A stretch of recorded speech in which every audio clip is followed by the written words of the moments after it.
তো hello guys, আজকে 31 December. তো এখন রাত 10টা বাজে। তো আমরা এখন যাব পার্ক স্ট্রিট যাবো। দেখো পুরো ভিডিওটা, সবারই ভালো লাগবে। হ্যাঁ, ঠান্ডায় বেরোতে পারছে না, তাই তো?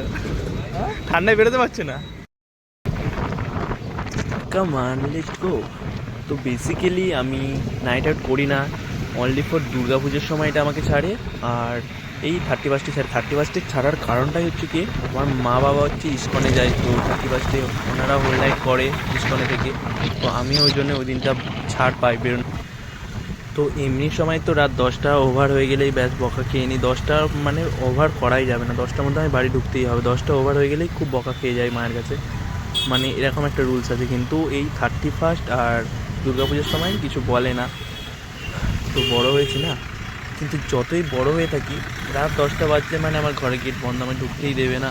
সে অনেক সমস্যা করে করে বকা টকা খেয়ে দিয়ে তারপরে যদি ঘরে ঢুকতে দেয়, এরকম একটা ব্যাপার হয়ে গেছে যতই বড় হই না কেন।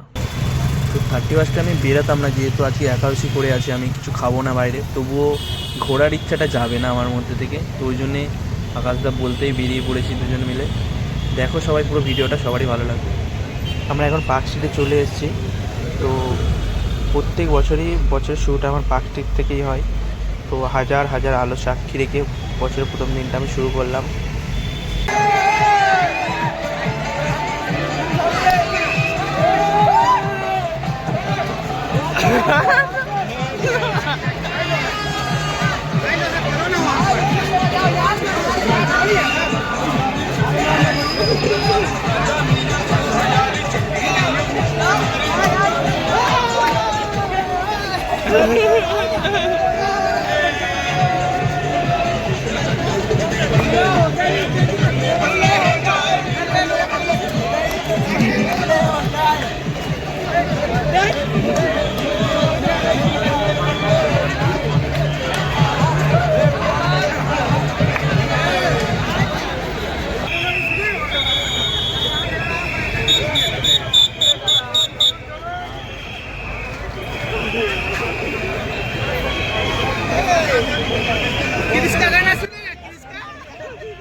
তো সত্যি বলতে এত বিটিং কোল্ডের মধ্যেও যে এত লোক থাকতে পারে আমি বুঝতে পারি না।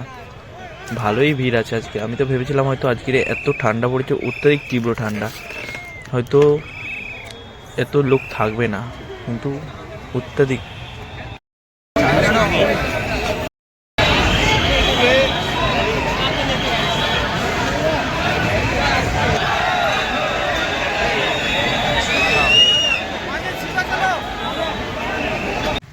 তো এই ধারে দেখো দুটো মেয়ে ড্রিঙ্ক করে সেন্সলেস হয়ে পড়ে আছে, ওরা কোনো হুঁশে নেই, বেহুশ হয়ে গেছে। তো sorry girls, forgive me, I can't take this. আমি জাস্ট নিতে পারি না, মানে কি করে করে ভাই। নিউ ইয়র্ক এইসব মেয়েগুলোই করছে, এত পরিমাণ ড্রিঙ্ক করেছে। রাস্তার ধারে দেখতে পাচ্ছি কত মেয়ে এরকম শুয়ে আছে। তো কেন ভাই, একটা লিমিট নেই? এত পরিমাণে কেন? এখানেও দেখো একটা চেয়ারে পড়ে আছে একটা মেয়ে, মানে ওর আর কোনো হুঁশ নেই, চেয়ারে পড়ে আছে পুরো। অনেকগুলো মেয়ে এরকম দেখতে পাচ্ছি। আকাশদার খুব জোর খিদে পেয়েছিল, আমাকে বলছিল যে খাবো, কিন্তু আমি খাচ্ছি না বলে আকাশদাও খেলো না। তো পুরো ভিডিওটা দেখার জন্য সবাইকে অনেক অনেক ধন্যবাদ। হ্যাপি নিউ ইয়ার সবাইকে, সবাই ভালো থাকবে, সুস্থ থাকবে। আর আবার নেক্সট ভিডিওতে দেখা হবে। বাই, গুড নাইট সবাইকে।